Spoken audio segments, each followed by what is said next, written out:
স্বর্ণালী সন্ধ্যার অনুষ্ঠানে আজকের গল্প বনফুলের অবর্তমান। গল্প পাঠ, সূত্রধার, পর্ব নির্দেশনা এবং সকল চরিত্রে সুরঞ্জন। শব্দ যোজনা ও সুর সঙ্গতে সৌরভ। শুরু হচ্ছে আজকের গল্প বনফুলের অবর্তমান।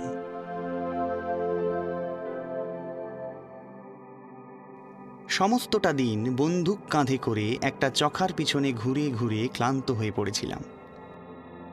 যারা কখনো এ কার্য করেননি তারা বুঝতে পারবেন না হয়তো যে ব্যাপারটা ঠিক কী জাতীয়। ধুধু করছে বিরাট বালির চর, মাঝে মাঝে ঝাউ গাছের ঝোপ, এক ধার দিয়ে শীতের শীর্ণ গঙ্গা বইছে, চারদিকে জনমানবের চিহ্ন নেই। হু হু করে তীক্ষ্ণ হাওয়া বইছে একটা। কলহ গাঁয়ের খেয়াঘাটে গঙ্গা পেরিয়ে প্রায় ক্রোশ 2 বালির চড়া ভেঙে আমি এই পারিপার্শ্বিকের মধ্যে এসে উপস্থিত হয়েছিলাম সকালবেলা। সমস্ত দিন বন্দুক কাঁধে করে ঘুরে বেড়াচ্ছি। বালির চড়া ভেঙে ভেঙে কতখানি যে হেঁটেছি, খেয়াঘাট থেকে কত দূরেই বা চলে এসেছি তা খেয়াল ছিল না। তবে মনে হচ্ছিল সারা জীবন ধরে যেন হাঁটছি, অবিশ্রান্ত হেঁটে চলেছি। চতুর চখাটা কিছুতেই আমার বন্দুকের মধ্যে আসছে না, ক্রমাগত এড়িয়ে এড়িয়ে উড়ে পালাচ্ছে। আমি এই অঞ্চলে আগন্তুক, এসেছি ছুটিতে বন্ধুর বাড়িতে বেড়াতে। আমি নেশাখোর লোক, একটি আধটি নয়, 3টি নেশা আছে আমার: ভ্রমণ, সঙ্গীত এবং শিকার। এখানে এসে যেই শুনলাম খেয়াঘাট পেরিয়ে কিছু দূর গেলেই গঙ্গায় পাখি পাওয়া যাবে, লোভ সামলাতে পারলাম না। বন্দুক কাঁধে করে বেরিয়ে পড়লাম। লোভ শুনে মনে করবেন না আমি মাংস খাবার লোভেই পাখি মারতে বেরিয়েছি, তা নয়। আমি নিরামিষাশী, আলু ভাতে ভাত পেলেই আমি সন্তুষ্ট। খেয়াঘাট পেরিয়ে সকালে চরে এসে প্রথম যখন পৌঁছলাম তখন হতাশ হয়ে পড়তে হলো আমাকে। কোথায় পাখি? ধুধু করছে বালির চড়া, আর কোথাও কিছু নেই। গঙ্গার বুকে 2-1টা উড়ন্ত মাছরাঙা ছাড়া পাখি কোথায়? বন্দুক কাঁধে করে ঘুরে ঘুরে বেড়াচ্ছি, এমন সময় শব্দটা কানে এলো। কয় চন্দ্রবিন্দু আকার আর অয় চন্দ্রবিন্দু আকার দিয়ে যে শব্দটা হয়, চখার শব্দটা ঠিক সেরকম নয়, তবে অনেকটা কাছাকাছি বটে। কাঁ শুনেই বুঝলাম চখা আছে কোথাও কাছে পিঠে। একটু এগিয়ে গিয়েই দেখি, হ্যাঁ ঠিক চখাই বটে। কিন্তু আশ্চর্য হয়ে গেলাম মাত্র একটি দেখে। চখারা সাধারণত জোড়ায় জোড়ায় থাকে। বুঝলাম দম্পতির একটিকে কোনো শিকারী আগেই শেষ করে গেছেন। এটির ভবযন্ত্রণা আমাকেই ঘোচাতে হবে। সাবধানে এগুতে লাগলুম। চখা উড়ে গেল। উড়বে জানতাম, চখা মারা সহজ নয়। দাঁড়িয়ে রইলাম খানিকক্ষণ। বেশ খানিকক্ষণ ঘুরপাক খেয়ে আবার সাবধানে এগুতে লাগলাম। কাছাকাছি এসেছি, বন্দুকটি বাগিয়ে বসতে যাব, আর অমনি উড়ে গেল। বিরক্ত হলে চলবে না, চখা শিকার করতে হলে ধৈর্য চাই। এবার চখাটা একটু কাছেই বসলো, আমিও বসলাম। উপর্যুপরি তাড়া করা ঠিক নয়, একটু বসুক। একটু পরেই উঠলাম আবার ধীরে ধীরে এগুতে লাগলাম, কিন্তু উল্টো দিকে। পাখিটা মনে করুক যে আমি তার আশা ছেড়ে দিয়েই চলে যাচ্ছি যেন। কিছু দূর গিয়ে ওধার দিয়ে ঘুরে তারপর বিপরীত দিক দিয়ে কাছে আসা যাবে। বেশ কিছু দূর ঘুরতে হলো, প্রায় মাইল খানেক। গুঁড়ি মেরে মেরে খুব কাছেও এসে পড়লাম, কিন্তু তাক করে ঘোড়াটি যেই টিপতে যাব আর অমনি ফের উড়লো। উড়তেই লাগলো অনেকক্ষণ ধরে, কিছুতেই আর বসে না।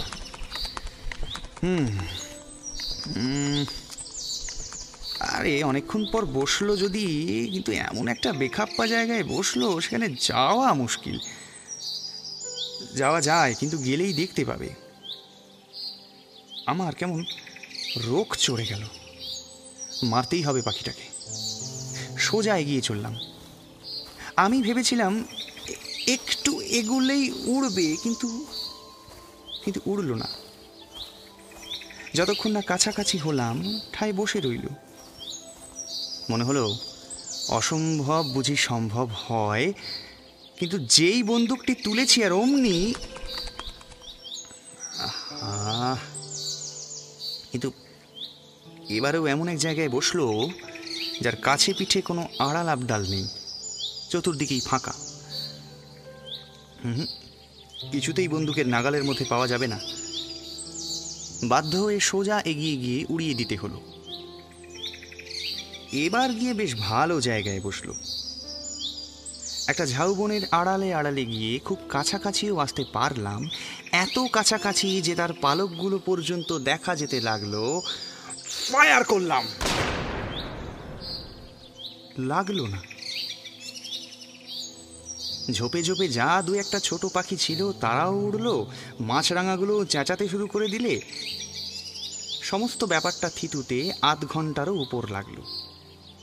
নদীর ঠিক বাঁকের মুখটাতেই বসলো আবার চখাটাকি। আমি বসেছিলুম একটা বালির ঢিপির উপর। মুশকিল হলো উঠে দাঁড়ালেই দেখতে পাবে। উঠলাম না, শুয়ে পড়ে গিরগিটির মতো বুকে হেঁটে হেঁটে এগুতে লাগলাম। কিন্তু কিছু দূর গেছি আর অমনি আমার মাথাটাই দেখা গেল না বালির স্তর দিয়ে কোনো রকম স্পন্দনই গিয়ে পৌঁছলো তার কাছে, তা বলতে পারি না। উঠে দাঁড়ালাম, রোগ আরও চড়ল। হঠাৎ হঠাৎ নজরে পড়ল সূর্য অস্ত যাচ্ছে। নদীর জল রক্ত রাঙা। পাখিটা ওপারের চরে গিয়ে বসেছে। সমস্ত দিন আমিও ওকে বিশ্রাম দিইনি, ও আমাকে দেয়নি। এখন দুজনে দুপারে। চুপ করে রইলাম। সূর্য ডুবে গেল। অস্তমান সূর্যকিরণে গঙ্গার জলটা যত জ্বলন্ত লাল দেখাচ্ছিল, সূর্য ডুবে যাওয়াতে ততটা আর রইল না। আসন্ন সন্ধ্যার অন্ধকারে স্নিগ্ধ হয়ে উঠল চতুর্দিক। সমস্ত অন্তরেও কেমন যেন একটা বিষণ্ণ বৈরাগ্য জেগে উঠতে লাগলো ধীরে ধীরে। পুরবী রাগিনী যেন মূর্ত হয়ে উঠল আকাশে বাতাসে নদী তরঙ্গে। হঠাৎ মনে পড়ল বাড়ি ফিরতে হবে। কত রাত হয়েছে জানি না। ঘুরে ঘুরে বেড়াচ্ছি গঙ্গার চরে চরে। রাস্তা হারিয়ে ফেলেছি। মধ্য গগনে পূর্ণিমার চাঁদ চতুর্দিক জ্যোৎস্নায় ভেসে যাচ্ছে। অনেকক্ষণ ঘুরে ঘুরে শেষে বসলাম একটা উঁচু জায়গা দেখে। অনেকক্ষণ চুপ করে বসেই রইলাম। এমন একা জীবনে আর কখনো পড়িনি। প্রথম প্রথম একটু ভয় করছিল যদিও, কিন্তু খানিকক্ষণ পরে ভয়ের বদলে মোহ এসে আমার সমস্ত প্রাণ মন সত্তা অধিকার করে বসল। আমি মুগ্ধ হয়ে বসে রইলাম। মুগ্ধ হয়ে প্রকৃতির অনাবিল সৌন্দর্য দেখতে লাগলাম। মনে হলো কত জায়গায় কতভাবে ঘুরেছি। প্রকৃতির এমন রূপ তো আর কখনো চোখে পড়েনি। রূপ নিশ্চয়ই ছিল, আমার চোখে পড়েনি। নিজেকে কেমন যেন বঞ্চিত মনে হতে লাগলো। তারপর সহসা মনে হলো আজীবন সব দিক দিয়েই আমি বঞ্চিত। জীবনের কোনো স্বাদটাই কি পুরোপুরি পূর্ণ হয়েছে? জীবনের 3টি শখ ছিল, ভ্রমণ, সঙ্গীত, শিকার। ভ্রমণ করেছি বটে, ট্রেনে স্টিমারে চেপে এখানে ওখানে গেছি, কিন্তু তাকে কি ভ্রমণ বলে? হিমালয়ের উচ্চ চূড়ায়, সাহারায় দিগন্ত প্রসারিত অনিশ্চয়তায়, ঝঞ্ঝাক্ষুব্ধ সমুদ্রের তরঙ্গে, হিমশীতল মেরু প্রদেশের ভাসমান তুষার পর্বত শৃঙ্গে যদি না ভ্রমণ করতে পারলাম, তাহলে আর কি হলো? সঙ্গীতেও ব্যর্থ কাম হয়েছি। সা রে গা মা সেধেছি বটে, কিন্তু সঙ্গীতের আসল রূপটি আলেয়ার মতো চিরকাল এড়িয়ে এড়িয়ে গেছে আমাকে। সেদিন অত চেষ্টা করেও বাগেশ্রীর করুণ গম্ভীর রূপটি কিছুতেই ফুটিয়ে তুলতে পারলাম না সেতারে। ঠিক ঘাটে ঠিকভাবেই আঙুল পড়ছিল, কিন্তু সেই সুরটি ফুটল না, যাতে আত্মসম্মানী গম্ভীর ব্যক্তির নির্জন রোদনের অবাঙ্ময় বেদন মূর্ত হয়। শিকারি বা কি এমন করেছি জীবনে? সিংহ, হাতি, বাঘ, গন্ডার কিছুই মারিনি। মেরেছি পাখি আর হরিণ।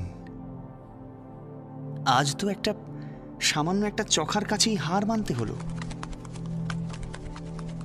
চমকে উঠলাম। ঠিক মাথার উপরে চখাটা চক্রাকারে ঘুরে বেড়াচ্ছে। পাখিরা সাধারণত রাত্রে তো ওড়ে না, হয়তো ভয় পেয়েছে কোনো রকমে। উৎসুক হয়ে চেয়ে রইলাম। আরো খানিকটা নেমে এলো। হঠাৎ বন্দুকটা তুলে ফায়ার করে দিলাম। লেগেছে ঠিক।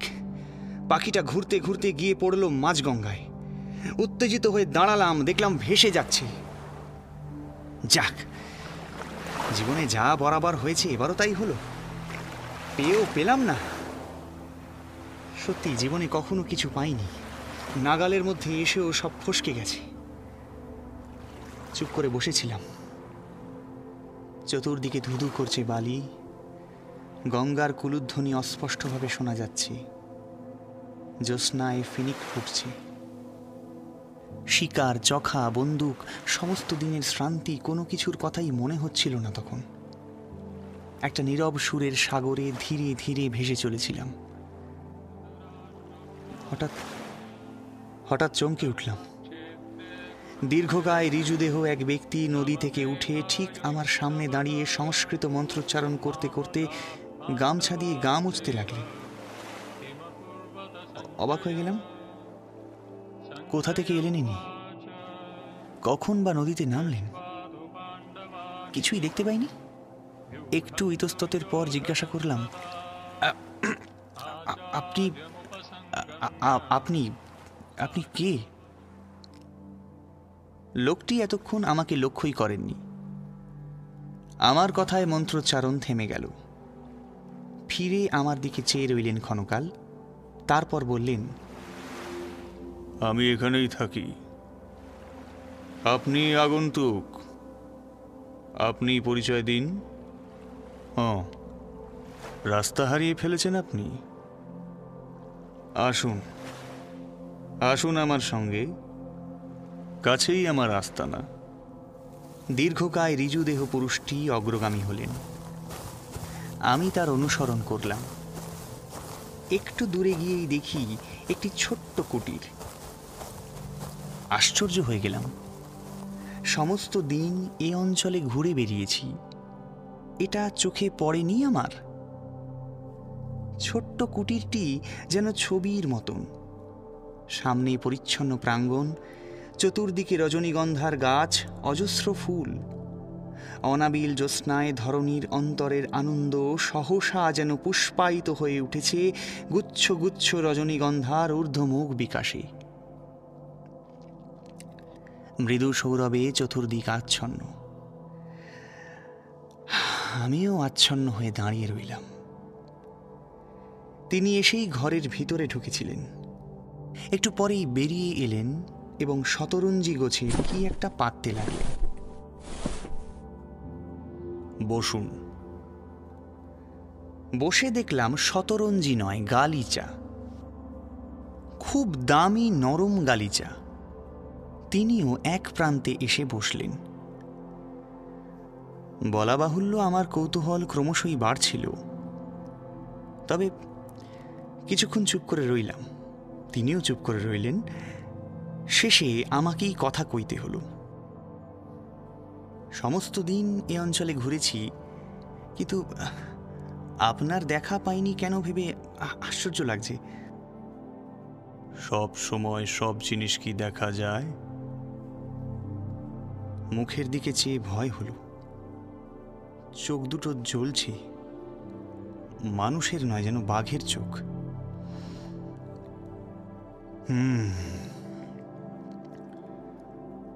একটা গল্প শুনুন তাহলে। রাজা রাম প্রতাপ রায়ের নাম শুনেছেন? না। শুনবার কথাও নয়। দুজন রাম প্রতাপ ছিল, দুজনেই জমিদার। একজন সুদখোর আর একজন সুরখোর। সুরখোর? হ্যাঁ, ওরকম সুরপাগল লোক ও অঞ্চলে আর ছিল না। যত বিখ্যাত ওস্তাদদের আড্ডা ছিল তার বাড়িতে। আমার অবশ্য এসব শোনা কথা। আমার পাঞ্জাবে জন্ম। পাঞ্জাবি ওস্তাদের কাছেই গান বাজনা শিখেছিল। বাংলাদেশে এসে শুনলুম রাম প্রতাপ নামে নাকি একজন গুণী জমিদার আছেন, যিনি সুরের প্রকৃত সমজদার। প্রকৃত গুণীকে কখনো ব্যর্থ মনোরথ হতে হয়নি তার কাছে। গাড়িতে একজনের মুখে কথায় কথায় শুনলুম। তখনই যদি তাকে ঠিকানাটাও জিজ্ঞাসা করি তাহলে ব্যাপারটা পরিষ্কার হয়ে যায়, কিন্তু তা না করে আমি সপ্তাহখানেক পরে আরেকজনকে জিজ্ঞেস করলুম রাজা রামপ্রতাপ রায় কোথায় থাকেন। তিনি বলে দিলেন সুদখোর রামপ্রতাপের ঠিকানা। ডানকুনি স্টেশনে যখন নামলাম তখন বেশ রাত হয়েছে। সেদিনও পূর্ণিমা। স্টেশনে আর একজনকে জিজ্ঞেস করলাম। সুদখোর রামপ্রতাপ ও অঞ্চলে প্রসিদ্ধ লোক, সবাই চেনে। যাকে জিজ্ঞেস করলুম সে একটা রাস্তা দেখিয়ে দিয়ে বললে, সোজা চলে যান। চলতে লাগলাম। কতক্ষণ চলেছিলাম তা ঠিক বলতে পারি না। খানিকক্ষণ পরে দেখলাম একটা বিরাট প্রান্তরের মাঝখান দিয়ে হাঁটছি। চারদিকে কেবল মাঠ আর মাঠ, কোথাও কিচ্ছু নেই। মনে হলো যেন শেষও নেই। কিছু দূর গিয়েই হঠাৎ সামনে প্রকাণ্ড রাজবাড়িটা দেখা গেল, যেন মন্ত্র বলে আবির্ভূত হলো। সাদা ধবধব করছে, মনে হলো যেন মরমর পাথর দিয়ে তৈরি। মিনার, মিনারেট, গম্বুজ, সিংহদ্বার সমস্ত দেখা গেল ক্রমশ। অবাক হয়ে দাঁড়িয়ে রইলাম খানিকক্ষণ, তারপর এগিয়ে গেলাম। প্রকাণ্ড সিংহদ্বারের দুপাশে দেখি দুজন বিরাটকায় দারোয়ান বসে আছে। দুজনেই নিবিষ্ট চিত্তে গোঁফ পাকাচ্ছে বসে। ভিতরে ঢুকবো কিনা জিজ্ঞাসা করলাম, কেউ কোনো উত্তরই দিল না। গোঁফই পাকাতে লাগলো। একটু ইতস্তত করে শেষে ঢুকে পড়লাম। তারা বাধা দিলে না। ভিতরে ঢুকে দেখি বিরাট ব্যাপার। বিশাল জমিদার বাড়ি জমজম করছে। প্রকাণ্ড কাছারি বাড়িতে বসে আছে সারি সারি গোমস্তারা। কেউ লিখছে, কেউ টাকা গুনছে, কেউ কানে কলম গুঁজে খাতার দিকে চেয়ে আছে। সবারই গম্ভীর মুখ। সামনে চত্বরে বসে আছে অসংখ্য প্রজা, সারি সারি। সবাই কিন্তু চুপচাপ, কারো মুখে টু শব্দটি নেই। আমি তানপুরা ঘাড়ে করে এদিক ওদিক ঘুরে বেড়াতে লাগলাম। কেউ আমার দিকে ফিরেও চাইলে না। আমারও সাহস হলো না কাউকে কোনো কথা জিজ্ঞাসা করতে। আমি ঘুরেই বেড়াতে লাগলাম। আমার মনের ইচ্ছা রাজা রামপ্রতাপকে গান শোনাবো, কিন্তু হঠাৎ দেখতে পেলাম কিছু দূরে ছোট্ট একটা বাগান রয়েছে। বাগানের মধ্যে ধবধবে সাদা মার্বেল পাথরের উঁচু চৌতারা, আর সেই চৌতারার উপরে কে একজন ধবধবে সাদা তাকিয়া ঠেস দিয়ে প্রকাণ্ড একটা গড়গড়ায় তামাক খাচ্ছেন। গড়গড়ার কুণ্ডলি পাকানো নলের জরিগুলো জ্যোৎস্নায় চকমক করছে। বাগানে ছোট্ট একটি গেট। গেটের দুধারে উর্দি চাপরাশ পরা দুজন দারোয়ান দাঁড়িয়ে আছে, ঠিক যেন পাথরের প্রতিমূর্তি। কেমন করে জানি না, আমার দৃঢ় ধারণা হলো ইনি রাজা রামপ্রতাপ। এগিয়ে গেলাম। দারোয়ান দুজন নিষ্পন্দ হয়ে দাঁড়িয়ে রইল, বাধা দিলে না। রাজা রামপ্রতাপের কাছাকাছি এসে ঝুঁকে প্রণাম করলাম একবার। তিনি গম্ভীরভাবে মাথাটি নাড়লেন একবার শুধু। আস্তে আস্তে বললাম, হুজুরকে গান শোনাবো বলে এসেছি, যদি হুকুম করেন। তিনি সোজা হয়ে উঠে বসলেন, হাতের ইঙ্গিতে আমাকেও বসতে বললেন। তারপর কখন যে আমি দরবারি কানাড়ার আলাপ শুরু করেছি আর কতক্ষণ ধরে যে সে আলাপ চলেছে তা আমার কিছুই মনে নেই।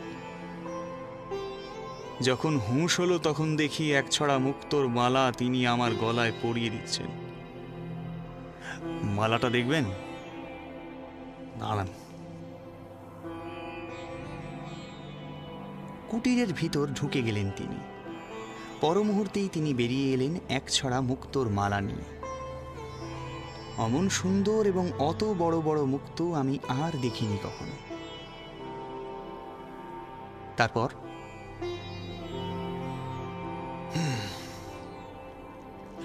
আমাকে মালা পরিয়ে দিয়ে তিনি আস্তে আস্তে উঠে গেলেন। আমি চুপ করে বসেই রইলাম। তারপর কখন ঘুমিয়ে পড়েছি কিছু মনে নেই।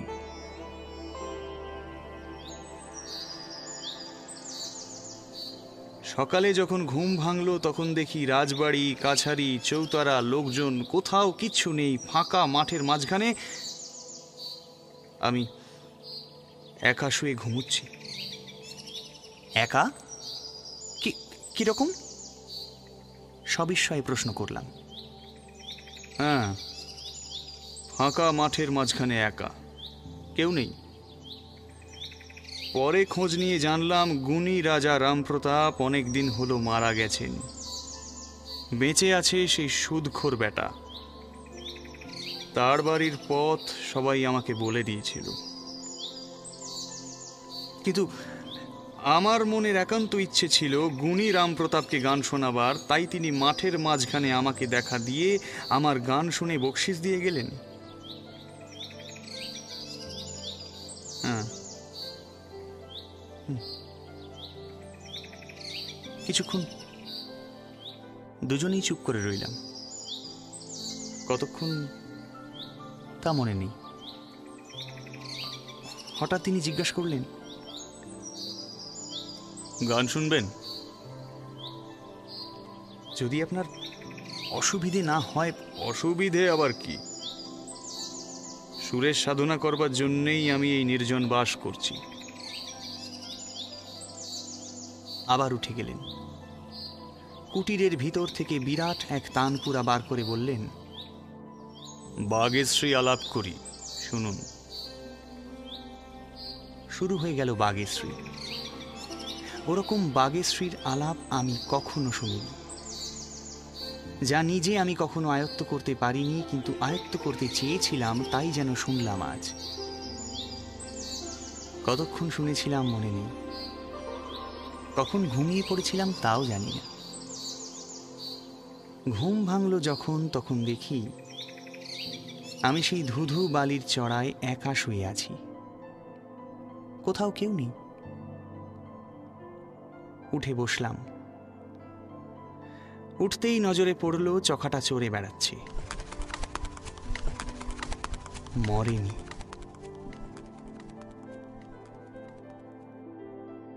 আমরা তিনজনেই সবিস্ময়ে ভদ্রলোকের গল্পটা রুদ্ধশ্বাসে শুনছিলাম। শিকার উপলক্ষেই আমরা এই অঞ্চলে এসে সন্ধেবেলা এই ডাকবাংলোয় আশ্রয় নিয়েছি। পাশের ঘরেই ভদ্রলোক ছিলেন। আলাপ হলে আমরা শিকারি শুনে তিনি নিজের এই অদ্ভুত অভিজ্ঞতার গল্পটা আমাদের বললেন। অদ্ভুত অভিজ্ঞতাই বটে। হ্যাঁ, জিজ্ঞেস করলাম, তারপর? তারপর আর কিছু নেই। রাত হয়েছে, এবার শুতে যান। আপনাদের তো আবার খুব ভোরেই উঠতে হবে। আমারও ঘুম পাচ্ছে।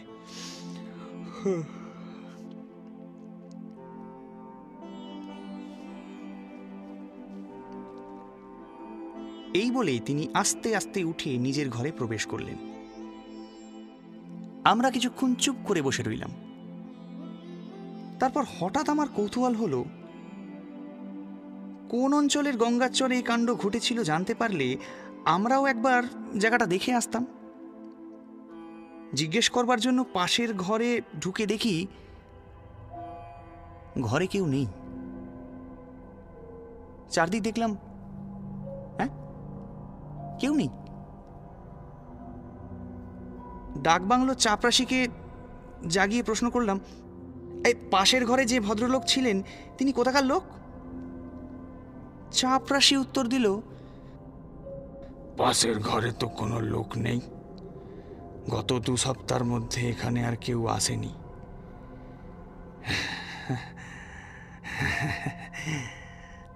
এ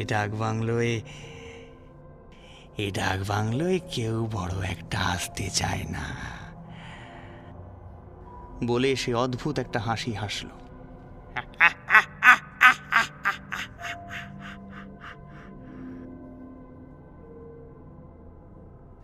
শুনছিলেন বনফুলের লেখা অবর্তমান। গল্প পাঠ, সূত্রধার, পর্ব নির্দেশনা এবং সকল চরিত্রে সুরঞ্জন। শব্দ যোজনা ও সুর সঙ্গতে সৌরভ।